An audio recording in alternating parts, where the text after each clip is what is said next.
नमस्कार दोस्तों, स्वागत है आप सभी का आपके अपने यूट्यूब चैनल आरजीएस पर। दोस्तों अभी खान सर के द्वारा जो इनका ऑफिशियल ऐप है खान ग्लोबल स्टडीज़, उस पे बिहार एसएससी के लिए एक पेड टेस्ट सीरीज स्टार्ट हुआ है। यदि आप इसको ज्वाइन करना चाहते हैं तो इनके ऑफिशियल ऐप पर जाकर के आप इसे ज्वाइन कर सकते हैं। यदि आप दोस्तों हमारे चैनल पर इसको प्रैक्टिस करना है तो आप इस वीडियो को लास्ट तक जरूर देखेंगे। देखिए इस प्रैक्टिस सेट में टोटल जो है ना 15 टेस्ट सीरीज होगा, जिसमें हम आज के इस वीडियो में प्रैक्टिस सेट नंबर 1 देखेंगे। यानी कि प्रत्येक दिन हम क्या करेंगे, प्रैक्टिस सेट के थ्रू यानी कि 15 दिन में इसको कंप्लीट कर लेंगे। दोस्तों आपको पता है कि खान सर के द्वारा जो भी प्रैक्टिस सेट लॉन्च होती है वो कितनी इंपॉर्टेंट होती है और बहुत सारे एग्जाम में यहाँ से डायरेक्ट प्रश्न पूछे जाते हैं। तो ये प्रैक्टिस सेट आप सभी के लिए बहुत इंपॉर्टेंट होगा, जो आपके आने वाले एग्जाम एसएसओ, बीएसओ और इंटर लेवल है, इसमें बहुत ही ज़्यादा यहाँ पे फ़ायदा होने वाला है। दोस्तों इसकी जो मटेरियल है, आप समझ रहे हैं क्या किसकी बात कर रहे हैं, वो आपको टेलीग्राम चैनल पर मिल जाएगा, जिसका लिंक हमने इस वीडियो के डिस्क्रिप्शन बॉक्स में दे रखी है। आप लोग हमारे टेलीग्राम को ज्वाइन कीजिएगा, जहाँ पे आपको ये इसकी मटेरियल मिल जाएंगे। ठीक है, तो दोस्तों यदि आप चाहते हैं हमारे साथ जुड़ करके इसी तरह से अपनी प्रैक्टिस सेट को स्टार्ट करना, मतलब स्टार्ट करना, तो आप हमारे चैनल को सब्सक्राइब जरूर कीजिएगा, क्योंकि आपको इस चैनल पर इसी तरह से प्रैक्टिस सेट डेली मिलते रहेंगे। तो दोस्तों इस वीडियो का जो पूरा क्रेडिट खान ग्लोबल स्टडीज यानी कि खान सर को जाता है, जिनके द्वारा हमने ये प्रैक्टिस सेट को लिया है और आपको यहाँ पे हम करवा रहे हैं। तो चलिए स्टार्ट करते हैं हम लोग आज की इस प्रैक्टिस सेट नंबर 1 को। दोस्तों यहाँ देखेंगे आप सभी लोग बिहार एसएससी टेस्ट नंबर 1, ये पेड टेस्ट सीरीज है खान सर का, जिसका पहला सवाल आपके स्क्रीन पर ये रहा। कह रहा है कि रक्त में हीमोग्लोबिन की क्या भूमिका होती है। दोस्तों हम बात करेंगे रक्त में, खून में, ब्लड में जो हेमोग्लोबिन होती है ना, इसकी क्या भूमिका होती है। आपके पास इसके रिगार्डिंग 4 ऑप्शन दे रखे हैं। चारों ऑप्शन में से कौन सा इसका सही जवाब होगा, आपको वो ढूंढना है। ठीक है दोस्तों, देखिए रक्त में जो हेमोग्लोबिन होता है ना, इसका जो प्रमुख काम होता है ना, वो क्या होता है दोस्तों, आप यहाँ पे ध्यान रखोगे,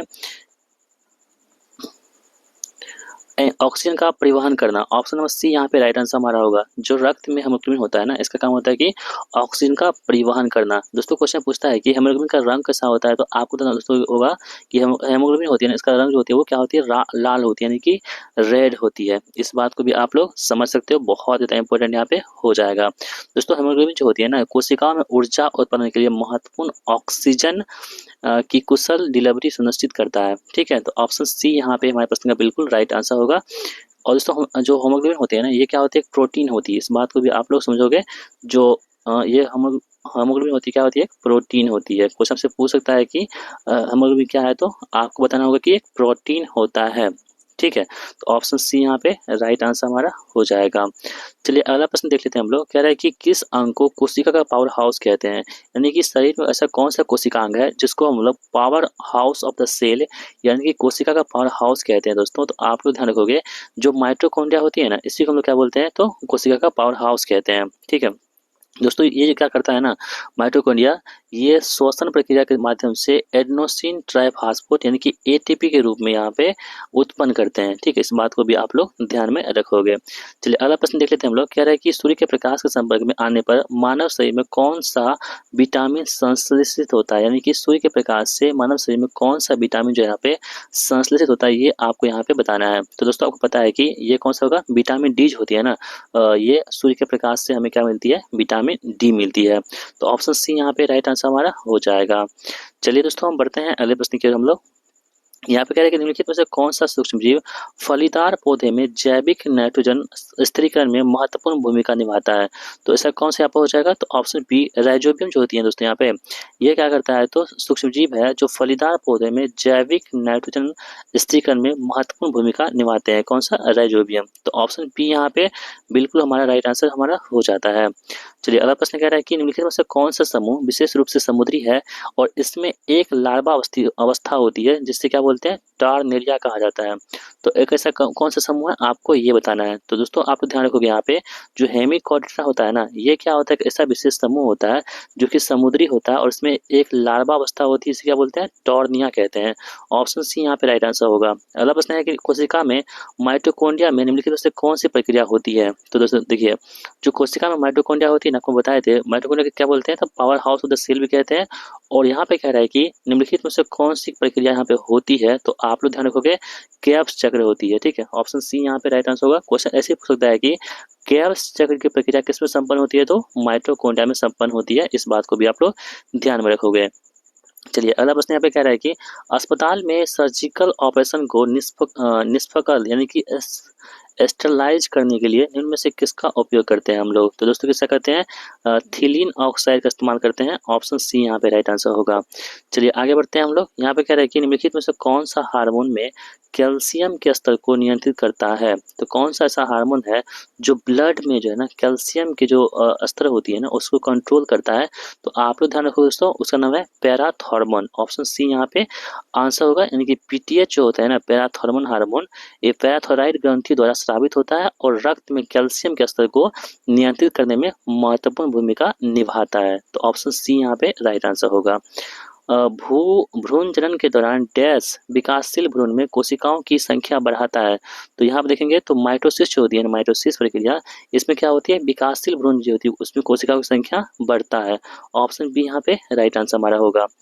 मानव शरीर में रक्त को छानने और मूत्र बनाने के लिए कौन सा अंग जिम्मेदार होता है? देखिए ह्यूमन बॉडी की हम लोग बात करें इसमें, तो जो रक्त को छानने और मूत्र को बनाने में कौन सा अंग जिम्मेदार होता है? तो आप लोग यहाँ पे दोस्तों ध्यान रखोगे, वो अंग हमारे पास होगा ना, वो है कौन सा, गुर्दा। ठीक है, ऑप्शन सी यहाँ पे राइट आंसर होगा, यानी कि किडनी इसे बोलते हैं। कौन सा नियम बल, द्रव्यमान और त्वरण के बीच में संबंध को स्पष्ट करता है? तो यह है न्यूटन का दूसरा नियम है, जो F बराबर क्या होता है, ma होता है ना।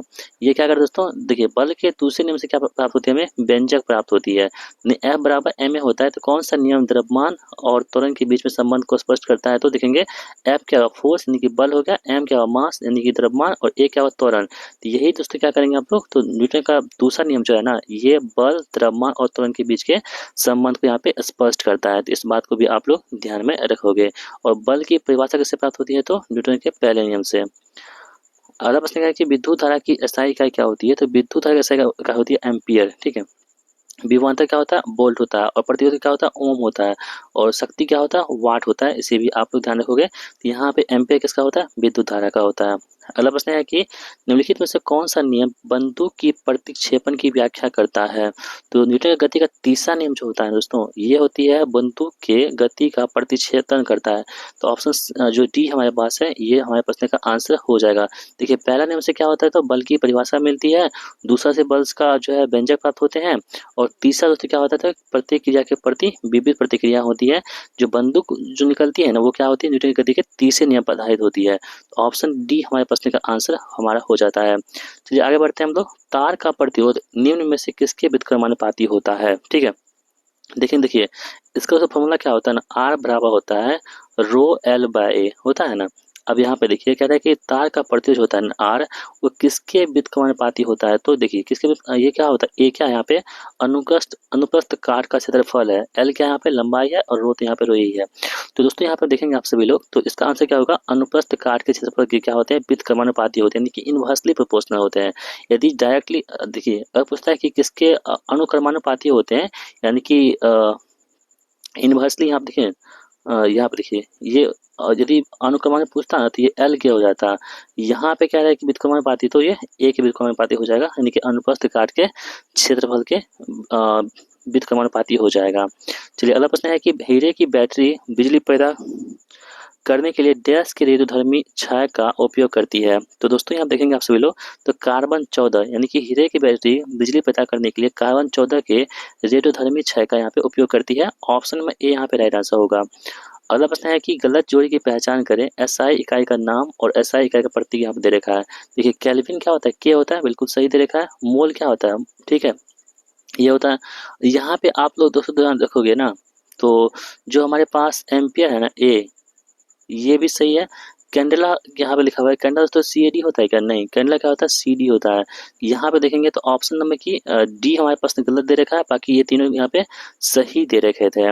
आगे बढ़ते हैं। बल का SI मात्रक क्या होता है, बहुत ही इंपॉर्टेंट है, आसान भी है। न्यूटन दोस्तों क्या होता है, बल का SI मात्रक होता है, ठीक है।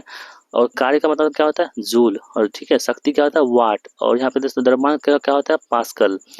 तटस्थ विलयन का pH मान क्या होता है? तो आप लोग ध्यान रखोगे, यहाँ पे 7 होता है, कितना, 7 होता है। जो तटस्थ विलयन होता है ना, यानी कि उदासीन आप से बोल सकते हो, तो उदासीन विलयन का pH मान कितना होता है, तो 7 होता है, ठीक है। वही दोस्तों अम्लीय की हम बात करेगा, तो अम्लीय क्या होता है, 7 से कम होगा अम्लीय। और जो एसिडिक होता है ना, एसिडिक वो क्या होता है, 7 से कम होता है, 7 से कम होता है। और जो क्षार होते हैं ना, बेस, वो क्या होते हैं, 7 से अधिक होते हैं। 7 से अधिक होते हैं, और जो न्यूट्रल होता है हमारे पास, ठीक है, उदासीन से बोलते हैं वो उसका मान कितना होता है, 7 होता है। यहाँ पे वही कह रहा है कि तटस्थ विलयन का पीएच मान कितना होता है, तो 7 होगा। ऑप्शन नंबर डी यहाँ पे राइट आंसर हमारा होगा। दोस्तों अगर हमें वीडियो पसंद आ रही है तो वीडियो को लाइक जरूर कीजिएगा। अगर आप चैनल पर नए हैं और आपको इस तरह की कंटेंट देखना बहुत पसंद है तो चैनल को सब्सक्राइब भी जरूर कर लीजिएगा। आगे बढ़ते हैं कि किस तत्व की विद्युत ऋणात्मकता सबसे अधिक होती है, तो ऑप्शन के अनुसार देखेंगे यहाँ पे दोस्तों, तो आप लोग यहाँ पे ध्यान रखोगे ना, जो हमारे पास फ्लोरीन होती है ना, फ्लोरीन, इसकी क्या होती है, विद्युत ऋणात्मकता क्या होती है, सबसे अधिक होती है। तो ऑप्शन नंबर सी यहाँ पे राइट आंसर हमारा होगा। आगे बढ़ते हैं, K2Cr2O7 में क्रोमियम की ऑक्सीकरण संख्या ज्ञात कीजिए, कितनी हो जाएगी। तो दोस्तों आप लोग ध्यान से निकालोगे से कितना होगी, +6 हो जाएगी। निम्नलिखित में से कौन सी धातु का उपयोग प्रकाश विद्युत सेल में किया जाता है। ऐसी कौन सी धातु है जिसका उपयोग जो हम लोग प्रकाश विद्युत सेल में किया जाता है, तो सीजियम का प्रयोग हम लोग क्या करते हैं, प्रकाश विद्युत सेल में करते हैं। ऑप्शन सी यहाँ पे राइट आंसर होगा। चलिए आगे बढ़ते हैं हम लोग अगले प्रश्न की ओर। यहाँ पे निम्नलिखित में से कौन सा टंगस्टन का उपयोग नहीं है, तो आपके पास 4 ऑप्शन दे रखे हैं, तो 3 ऑप्शन होगा, 1 नहीं होगा। जो ऑप्शन नहीं होगा वही आपको यहाँ पे चूज करना है। दोस्तों ध्यान से देखेंगे आप सभी लोग, तो प्रकाश बल्बों की तंतु बिल्कुल सही दे रखा है। आर्क वेल्डिंग इलेक्ट्रोड ये भी सही दे रखा है। डेंटल ड्रिल ये भी सही है, जबकि इलेक्ट्रिक हीटर यहाँ पे जो है टंगस्टन का उपयोग इसमें नहीं करते हैं। ऑप्शन नंबर डी हमारे प्रश्न का बिल्कुल राइट आंसर हो जाएगा। आगे बढ़ते हैं, बेंजीन का सबसे सरल हाइड्रोक्सी व्युत्पन्न डैश के रूप में जाना जाता है। दोस्तों यहाँ देखेंगे हम लोग फिनॉल के रूप में, ठीक है, तो बेंजीन का सबसे सरल जो है हाइड्रोक्सी व्युत्पन्न फिनॉल के रूप में जानते हैं। ऑप्शन सी यहाँ पे राइट आंसर होगा। निम्नलिखित में से किसे पदार्थ का सबसे शुद्ध रूप माना जाता है जिसे रासायनिक माध्यमों से सरल पदार्थों में नहीं तोड़ा जा सकता है, उसे क्या बोलते हैं हम लोग, आप लोग ध्यान रखोगे, उसे बोलते हैं विलियन, ठीक है। ऑप्शन डी यहाँ पे राइट आंसर होगा। वह प्रक्रिया जिसके द्वारा एक ठोस सीधे तरल अवस्था से गुजरे बिना गैस में बदल जाता है उसे हम लोग क्या कहते हैं, तो आप लोग ध्यान रखेंगे, उसे बोलते हैं ऊर्ध्वपातन। बहुत इंपॉर्टेंट है, आप लोग ध्यान रखोगे। भारत में मैंग्रोव वन सबसे ज्यादा किस क्षेत्र में पाए जाते हैं, तो सबसे अधिक जो मैंग्रोव वन होते हैं वो सुंदर वन के जो डेल्टा क्षेत्र है वहां पे आपको मैंग्रोव वन देखने को मिलेंगे, ठीक है, कहाँ पे, वेस्ट बंगाल में। छत्तीसगढ़, उड़ीसा और बिहार में धान दाल फसल स्वरूप में निम्नलिखित में से कौन सी समस्या का सामना करना पड़ता है, तो कौन सी समस्या यहाँ पे, सूखा और अनियमित वर्षा वितरण। ऑप्शन नंबर ए यहाँ पे राइट आंसर होगा। ग्रैंड कैनियन किस नदी द्वारा बनाया गया था, तो जो ग्रैंड कैनियन है ना, ये आपको कोलोराडो नदी द्वारा यहाँ पे बनाया गया था, ठीक है। चलिए अगला प्रश्न देख लेते हैं हम लोग। बांग्लादेश की राजधानी दोस्तों कहाँ पे है, तो बहुत ही इंपॉर्टेंट है, बहुत आसान भी है, तो ढाका यहाँ पे बांग्लादेश की कैपिटल हो जाएगी, कहाँ पे, ढाका में, ठीक है। ऑप्शन बी यहाँ पे सही जवाब होगा। दोस्तों आप लोगों से एक रिक्वेस्ट है कि जो बांग्लादेश का जो है ना कैपिटल तो हो गया ढाका, इसकी करेंसी क्या है ना, जो भी इसकी मुद्रा होगी आप लोग बताएंगे कहाँ पे, कमेंट बॉक्स में। देखते हैं कि कितने को पता है कि बांग्लादेश की मुद्रा क्या है। यदि आपको पता है तो जरूर लिखिएगा। और इसके संसद का नाम क्या है दोस्तों, संसद का, ये भी आपको लिखना है कहाँ पे, कमेंट बॉक्स में। इन दोनों का आंसर आप लोग जरूर लिखिएगा। देखते हैं कि इस वीडियो को यहाँ पर कौन कौन देख पाए हैं और किसी को पता है कि इसका आंसर क्या होगा। आप लोग से रिक्वेस्ट है कि प्लीज इसका आंसर जरूर लिखिएगा। अगला है कि कौन सी घटना तब होती है जब एक नदी अपने मुहाने पर तलछट जमा करती है जिससे एक त्रिकोणीय भूभाग बनता है। इस घटना को क्या बोलते हैं हम लोग, उसे बोलते हैं डेल्टा, ठीक है। चलिए निम्नलिखित में से कौन सी दुनिया की सबसे गहरी मीठे पानी की झील है, तो ऐसी कौन सी झील है जो दुनिया की सबसे गहरी मीठे पानी की झील यहाँ पे हो जाएंगी। इसका नाम है कौन सा, लेक बेकाल, यानी कि बेकाल झील जो है दुनिया की सबसे गहरी मीठे पानी की झील हो जाएंगी, जो कहाँ पड़ते हैं, रूस के साइबेरिया में स्थित है। निम्नलिखित में से कौन सा संविधान दुनिया का सबसे लंबा लिखित संविधान है, दोस्तों भारत का संविधान जो है ना, ये दुनिया का सबसे लंबा लिखित संविधान है, अपना देश भारत का संविधान। ऑप्शन डी यहाँ पे राइट आंसर होगा।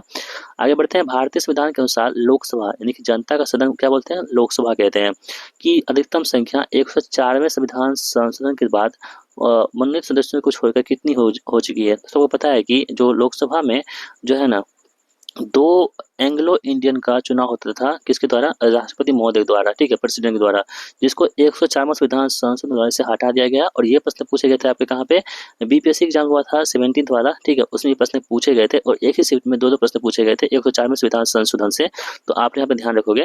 यहाँ पे कह रहे हैं कि लोकसभा में 2 इंडियन को जो था ना चुनाव करने का, उसको समाप्त कर दिया गया है, ठीक है। तो ये मतलब कि अब इस तमाम जो कर दिया गया है तो कितने अब बच चुके हैं यहाँ पे, तो देखेंगे आप सभी लोग, तो अब जो बच चुके हैं ना वो 550 बच चुके हैं। पहले 552 था टोटल, मतलब अधिकतम हो सकती थी 552, लेकिन अब 2 को हटा दिया तो अब 550 हो, यहाँ पे इसका आंसर हो जाएगा। चलिए बढ़ते हैं हम लोग अगले प्रश्न की ओर। यानी कि आप इसको ऐसे भी देख सकते हो कि 530 कहाँ से आएंगे, तो 530 आएंगे कहाँ से आपके, तो 530 आपके स्टेट से आएंगे, ठीक है। और कितने बचे फिर यहाँ पे 20 बचे ना, तो 20 कहाँ से आएंगे आपके यूटी से आ जाएंगे। इस बात को भी आप लोग ध्यान में रखोगे। आगे बढ़ते हैं। कह रहा है कि किस मामले में सर्वोच्च न्यायालय ने निजता के अधिकार को मौलिक अधिकार के रूप में बरकरार रखा है, तो वो कौन सा मामला यहाँ पे हो जाएगा, तो न्यायमूर्ति के एस पुट्टा स्वामी बनाम भारत संघ के मामला जो था ना, इसमें जो राइट टू प्राइवेसी है यानी कि निजता के अधिकार को मौलिक अधिकार के रूप में बरकरार रखा था। दोस्तों ये कब हुआ था, 2017 में आया था ये केस। कौन सा, न्यायमूर्ति के एस पुट्टा स्वामी बनाम भारत संघ 2017 में सर्वोच्च न्यायालय के अनुच्छेद 21 है ना, निजता का अधिकार किसमें है, तो अनुच्छेद 21 में है निजता का अधिकार, आपको पता है ना। तो अनुच्छेद आर्टिकल जो 21 है इसमें आपकी निजता का अधिकार है। इसमें न्यायमूर्ति के एस पट्टास्वामी बनाम भारत संघ 2017 का ये मामला है। इसमें कहा गया था कि निजता का अधिकार को मौलिक अधिकार घोषित किया गया था, ठीक है, ध्यान रखेंगे आप सभी लोग। भारतीय संविधान में किस भाग में राज्य के नीति के निर्देशक सिद्धांत यानी कि डीपीएसपी चर्चा की गई है, बहुत इंपॉर्टेंट है ये डीपीएसपी। दोस्तों हम बात करें ना, ये आपके कहाँ से लिए गए हैं, तो आयरलैंड के संविधान से, अपने देश के संविधान में लिए गए हैं। कहाँ से, आयरलैंड के संविधान से।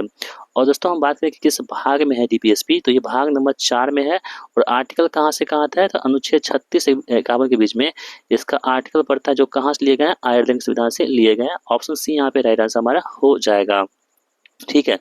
चलिए दोस्तों हम बात करते हैं कि देखिए डीपीएसपी जो है ना ये क्या करता है, तो ये सिद्धांत किस सिद्धांत पे काम करता है, तो राज्य के लिए एक न्यायपूर्ण समाज की स्थापना करने के लिए दिशा निर्देश के रूप में काम करते हैं। कौन सा, डीपीएसपी। यानी कि डीपीएसपी जो है ना इसके विरुद्ध आप न्यायालय में नहीं जा सकते हैं। यानी कि ये राज्य पे डिपेंड करता है कि कोई राज्य इसको लागू करता है कि नहीं लागू करता है। जैसे कि इसमें डीपीएसपी में कहा गया है कि शराब जो है ना, शराब को बंद करना चाहिए, लेकिन प्रत्येक राज्य में शराब बंद है क्या, नहीं। जैसे बिहार में शराब बंद है, तो ये अपने राज्य सरकार पर डिपेंड करता है कि उसको मानता है या नहीं मानता है। तो इस पे आप जो है ना इसके खिलाफ आप कोर्ट नहीं जा सकते हो, लेकिन मौलिक अधिकार के खिलाफ आप लोग कोर्ट जा सकते हो। यदि आपके मौलिक अधिकार को उल्लंघन होता है तो सुप्रीम कोर्ट और हाई कोर्ट यहाँ पे 5 प्रकार की रीट जारी करती हैं आपके मौलिक अधिकार को सुरक्षित रखने के लिए। इस बात को आप लोग ध्यान में रखोगे। चलिए आगे बढ़ते हैं हम लोग। यहाँ पे कह रहे हैं कि संविधान के किस संशोधन द्वारा मौलिक कर्तव्य को जोड़ा गया था, बहुत इंपॉर्टेंट है, इसे आप ध्यान रखें। देखिए ये होता है 42वां संविधान संशोधन होता है दोस्तों, कब, 1976 में। और इसी के तहत जो है ना मौलिक कर्तव्य को यहाँ पे जोड़ा गया था, यानी कि फंडामेंटल ड्यूटीज को जोड़ा गया था, ठीक है। एक और किस सिफारिश पे, किसके सिफारिश पर, तो सरदार स्वर्ण सिंह समिति की सिफारिश पर, ठीक है, सरदार स्वर्ण सिंह समिति की सिफारिश पर, समिति की सिफारिश पर यहाँ पे जो है मौलिक कर्तव्य यहाँ पे जोड़ा गया था 42वां संविधान संशोधन 1976 के तहत। इस बात को भी आप लोग ध्यान में रखोगे। ऑप्शन नंबर सी यहाँ पे हमारे प्रश्न का बिल्कुल राइट आंसर हो जाएगा, जो कि बहुत इंपॉर्टेंट यहाँ पे हो जाएगा। और दोस्तों इस बार जो हम बात करें, इस वक्त प्रधानमंत्री कौन थी, आपको पता है पीएम कौन थी उस वक्त, तो आयरन लेडी इंदिरा गांधी जी थी, ठीक है। क्योंकि 1975 की बात हो रही है, 76 की, तो वहाँ पे कौन थी, इंदिरा गांधी जी भारत के प्रधानमंत्री उस वक्त थी। चलिए आगे बढ़ते हैं हम लोग। प्रश्न क्या है कि एक छात्र राष्ट्रीय ध्वज और राष्ट्रगान के महत्व को समझाने के लिए एक संगोष्ठी का आयोजन करता है, यह किस मौलिक कर्तव्य को पूरा करता है, ठीक है। दोस्तों देखिए यहाँ पे देखेंगे आप सभी लोग, तो इसका आंसर होगा ऑप्शन सी, यानी कि राष्ट्रीय प्रतीकों का सम्मान करना। ये क्या है, एक मौलिक कर्तव्य है, ठीक है। मौलिक कर्तव्य यहाँ पे क्या है, राष्ट्रीय प्रतीकों को सम्मान करना एक मौलिक कर्तव्य के अंतर्गत आता है। आगे बढ़ते हैं। देखिए पर्यावरण की रक्षा करना, ये भी क्या है, तो मौलिक कर्तव्य ही है। देश की रक्षा करना, सद्भाव को बढ़ावा देना। अनुच्छेद 21 निम्नलिखित में से किस मौलिक अधिकार की गारंटी देता है, आपको तुरंत बताया था अभी। 21 क्या करता है, 21 जो है ना जीवन और व्यक्तिगत स्वतंत्रता का अधिकार को यहाँ बताता है। कौन सा, अनुच्छेद 21, ठीक है। जैसे कि आपातकाल लागू होता है तो अनुच्छेद 20 और 21 होता है वो कभी भी मतलब खत्म नहीं होता, ये हमेशा लागू ही रहता है, ठीक है। यानी कि जीवन और व्यक्तिगत स्वतंत्रता का अधिकार जो है 21 यहाँ पे आर्टिकल 21 में कहा गया है। आगे बढ़ते हैं। किस संवैधानिक संशोधन अधिनियम ने भारत में पंचायती राज संस्थाओं को संवैधानिक दर्जा और संरक्षण प्रदान किया था, बहुत इंपॉर्टेंट है, बहुत इंपॉर्टेंट है। ये होता है दोस्तों 73वां संविधान संशोधन, ठीक है। कब होता है ये, 1992 में हुआ था, पारित हुआ था ये, ठीक है। ये कब 1992 में पारित हुआ था। और दोस्तों ये लागू कब होता था, 24 अप्रैल 1973 को 1993 सॉरी, हाँ 24 अप्रैल 1993 को इसे लागू कर दिया गया था, तो यहाँ पे कह रहा है कि किस संवैधानिक संशोधन द्वारा अधिनियम ने भारत में पंचायती संस्थाओं को संवैधानिक दर्जा और संरक्षण प्रदान किया था। तो ये कौन सा था? 73वां संविधान संशोधन अधिनियम 1992। तो ऑप्शन सी यहाँ पे राइट आंसर हमारा हो जाएगा। और दोस्तों हम बात करें कि जो पंचायती राज है सबसे पहले कहाँ लागू हुआ था? राजस्थान के नागौर जिले में पहली बार यहाँ पे लागू की गई थी, जो कि बलवंत राय मेहता समिति पर त्रिस्तरीय पंचायत को स्वीकार किया गया है। भारतीय संविधान के 42वें संविधान संशोधन से 76 में कहा गया है कि भारत एक देश राष्ट्र है। दोस्तों भारत एक क्या है? तो धर्मनिरपेक्ष राष्ट्र है। ये क्या कहता है? 42वें संविधान संशोधन 1976 में भारत एक क्या है? धर्मनिरपेक्ष राष्ट्र है। भारत को ब्रिटिश शासन ने से स्वतंत्रता कब मिली थी? तो दोस्तों ये कब मिली थी? 15 अगस्त 1947 को भारत यहाँ पे आज़ाद हुआ था। इसे भी आप लोग ध्यान रखोगे। बिहार का डैश कई वर्षों तक मगध की राजधानी था। बाद में राजधानी को पाटलिपुत्र यानी कि वर्तमान पटना स्थानांतरित कर दिया गया। तो दोस्तों यहाँ पे देखेंगे आप सभी लोग, तो ये देखिए बिहार जो है ना राजगिरी कई वर्षों तक जो है ना मगध की राजधानी था और बाद में राजधानी को पटना पाटलिपुत्र से वर्तमान पटना में स्थानांतरित कर दिया गया था। चलिए, मुस्लिम लीग ने किस वर्ष अलग मुस्लिम राज्य की मांग करते हुए ऐतिहासिक पाकिस्तान प्रस्ताव को पारित किया था? तो पाकिस्तान प्रस्ताव पारित किया था कब? 1940 में यहाँ पे पाकिस्तान प्रस्ताव को पारित किया था कब? तो 23 मार्च, इसको भी ध्यान रखेंगे, 23 मार्च 1940 ईस्वी को, ठीक है, एक लाहौर में होता आयोजित, ठीक है, लाहौर में, कहाँ पे? तो लाहौर में मुस्लिम लीग का यहाँ पे दोस्तों क्या होता है? अधिवेशन होता है लाहौर में, और यहीं पे आयोजित अपने वार्षिक सत्र के दौरान जो है ना पाकिस्तान प्रस्ताव को यहाँ पे पारित किया गया था। इस बात को आप लोग ध्यान में रखोगे। ऑप्शन बी यहाँ पे राइट आंसर हमारा होगा। निम्नलिखित में से बिहार के उस व्यक्ति का नाम बताइए जिसे भारत रत्न मिला है। दोस्तों उसका नाम क्या हो जाएगा यहाँ पे? तो बिस्मिल्लाह खां जी को यहाँ पे भारत रत्न मिला है। और साथ ही दोस्तों अभी जो 2024 मिला था इनको कर्पूरी ठाकुर जी को मिला था, ठीक है।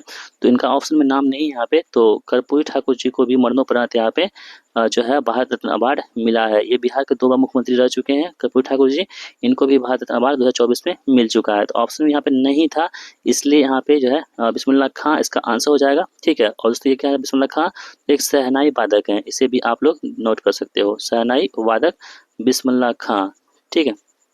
चलिए, अगला प्रश्न यहाँ पे कह रहा है कि विजयनगर साम्राज्य का संगीतमय स्तंभों वाला प्रतिष्ठित विट्ठल मंदिर कहाँ स्थित है? तो विट्ठल स्वामी मंदिर की हम बात करें दोस्तों, अगर ये कहाँ पे है? तो हम्पी कर्नाटक में स्थित है विट्ठल मंदिर, ठीक है। इस बात को आप लोग ध्यान में रखोगे। चलिए अगला प्रश्न हम लोग देख लेते हैं यहाँ पे। अगला प्रश्न यहाँ पे कह रहा है कि किस चीनी यात्री ने हर्षवर्धन के दरबार का दौरा किया था और उसके शासनकाल में विस्तृत विवरण दिया था? दोस्तों हर्षवर्धन की हम बात करें तो हर्षवर्धन यानी कि ह्वेनसांग, ऑप्शन बी यानी हॉर्स हर्षवर्धन, हॉर्स ह्वेनसांग, इसको भी आप ध्यान रखेंगे, बहुत इंपॉर्टेंट है, बहुत आसान भी प्रश्न है यहाँ पे, ठीक है। दोस्तों ह्वेनसांग कौन था? एक चीनी बौद्ध भिक्षु था, ठीक है, चीनी बौद्ध भिक्षु था, जो कि मतलब कि यहाँ पे आए थे, हर्षवर्धन के शासनकाल में भारत आए थे। चलिए अगला प्रश्न देख लेते हैं हम लोग। कह रहे हैं कि तालीकोटा का युद्ध हुआ था कब? 1565 में हुआ था। क्वेश्चन आपसे पूछेगा कि तालीकोटा का युद्ध कब हुआ था, तो आपको बताना होगा 1565 में हुआ था। और किस साम्राज्य के पतन का कारण बना था तालीकोटा का युद्ध? तो ये था दोस्तों किसके? विजयनगर साम्राज्य का, ठीक है। तो इस बात को आप लोग ध्यान रखोगे। दोस्तों विजयनगर का स्थापना किया था? तो एक हरिहर एवं बुक्का, हरिहर एवं बुक्का नामक 2 भाई थे, इन्हीं के द्वारा यहाँ पे विजयनगर साम्राज्य की स्थापना किया गया था। इस बात को आप लोग ध्यान में रखोगे, इंपॉर्टेंट आप सभी के लिए होगा। दिल्ली सल्तनत में सिंहासन पर बैठने वाली एकमात्र महिला शासिका कौन थी?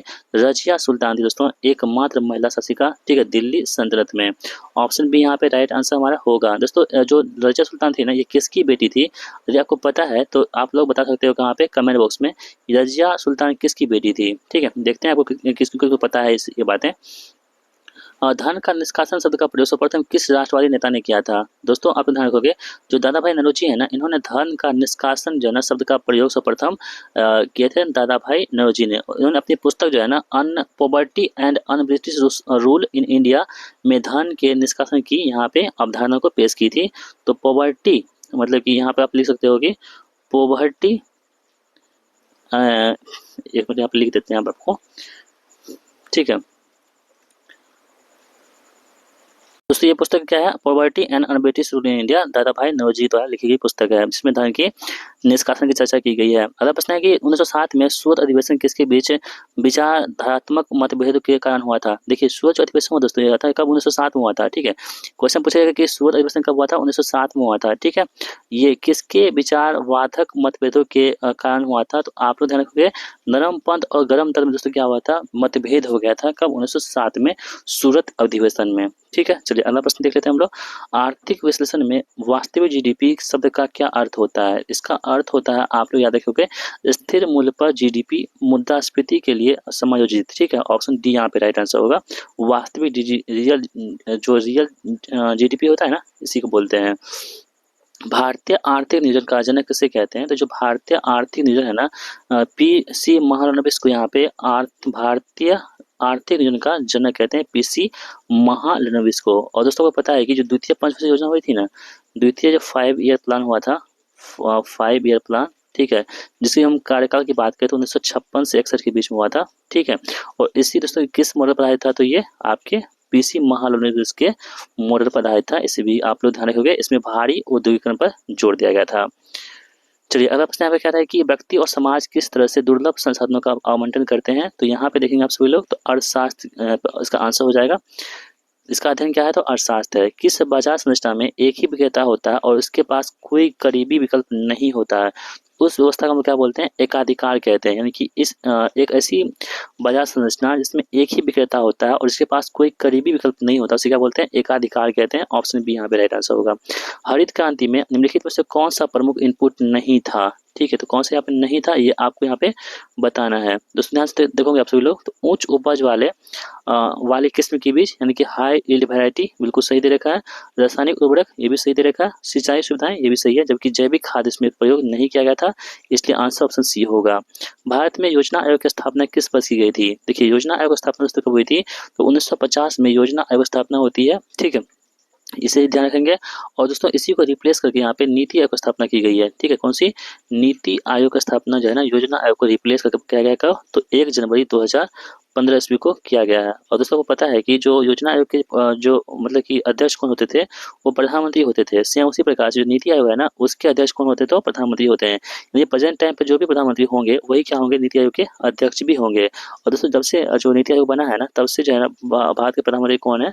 तो नरेंद्र मोदी जी ही जो है यहाँ पे भारत के प्रधानमंत्री हैं, यानी कि नीति आयोग के अध्यक्ष वही हैं। ठीक है, तो इसे भी आप लोग ध्यान में रखोगे। ऑप्शन नंबर ए यहाँ पे राइट आंसर होगा।